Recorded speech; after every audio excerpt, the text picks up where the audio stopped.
JP Morgan came out with a fascinating study in which they looked at 31,000 data points from the Employee Benefit Research Institute between 2013 and 2018.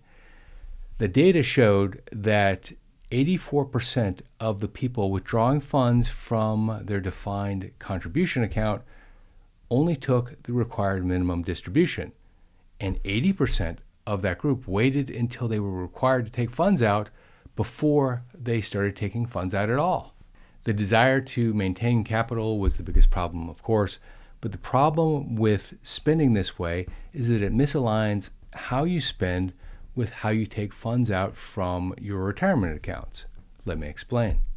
The RMD approach, taking only the minimum out from your retirement accounts, tends to leave a financial legacy for those people that you leave behind, which is great if that's your intent, but the overwhelming majority of the people who were surveyed, that was not their intent.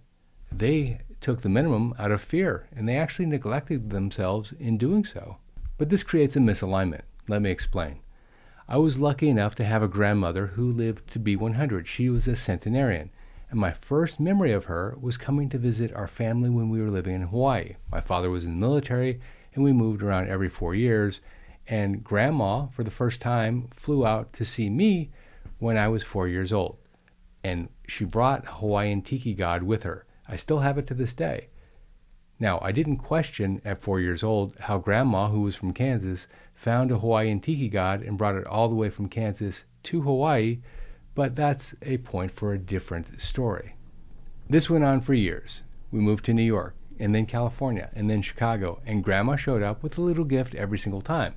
She kind of created an expectation.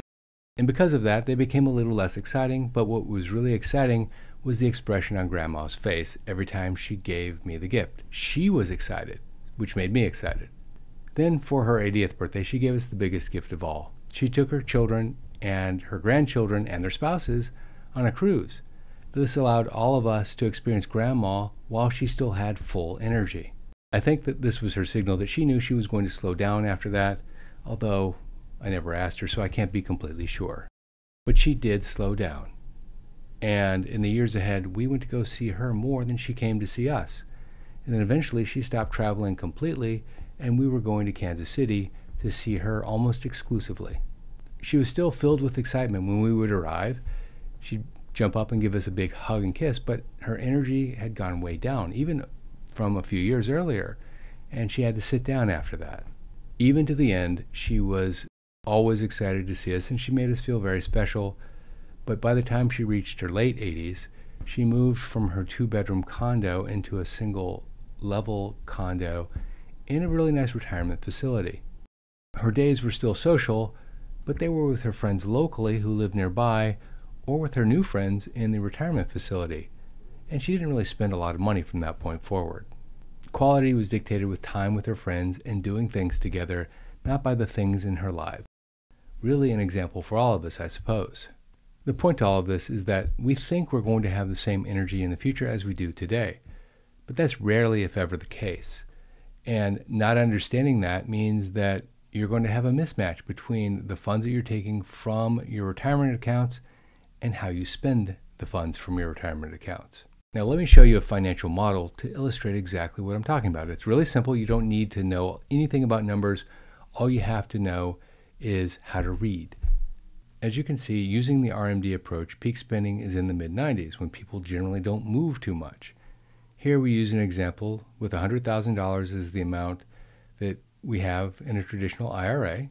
You can multiply that or divide this number based on your own situation, but it's round and it's easy to demonstrate, and that's why I'm using it. Now let's assume you're like the 84% of the people cited in the JP Morgan study and spend only the required minimum distribution every single year. Starting at age 73, you take out 126.5, or 1/27th of the balance.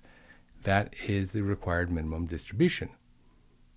Now at age 74, the minimum is 1/26th, so you take that out.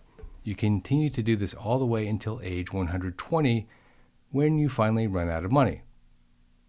Now, assuming you don't get a zero return, let's be ultra conservative and assume 4.6%, because that's the return on Bloomberg for a 30-year U.S. Treasury bond. This means that between age 93 and 97, you'll reach your peak spending, hardly the age to peak spend. And just for clarification, currently the RMD, the required minimum distribution, is age 72 unless you reach age 72 after December 31st, 2022, at which point it's age 73. While it's important to be conservative so that your money lasts, there's a difference between being conservative and neglecting yourself, and a lot of people who spend like this neglect themselves out of fear. Which accounts have an RMD? Well, typically if it's a defined contribution plan where you take a tax deduction when the money goes in, then it requires an RMD on the other end. For example, a 401k, a 403b, a 457b, a traditional IRA, a SEP IRA, and a simple IRA, to name a few. So in other words, any type of Roth that you have is excluded from required minimum distributions. And as misaligned as RMDs are, they're still better for the most part than the 4% rule. The 4% rule, for those of you who don't know, means that you withdraw 4% plus inflation from your investment accounts every year. That's the amount you're allotted. The problem is that oftentimes you get more than 4% plus inflation with your investments. So there's a reasonable chance that you'll start off pretty much where you started by the time it's all over.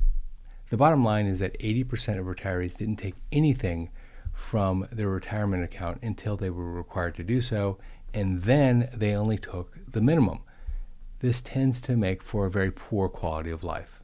A withdrawal approach that aligns the way that a retiree should spend with the way that they actually do spend will improve the quality of life for the retiree and significantly lessen the chance that there's going to be a big legacy left behind for other people or other charities.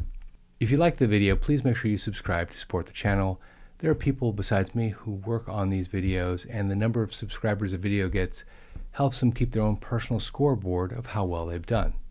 Also, if you like this video, check out that video on if you should use your 401k to delay taking Social Security for a bigger payment. This is Jeff Schmidt, and I'll see you on that video.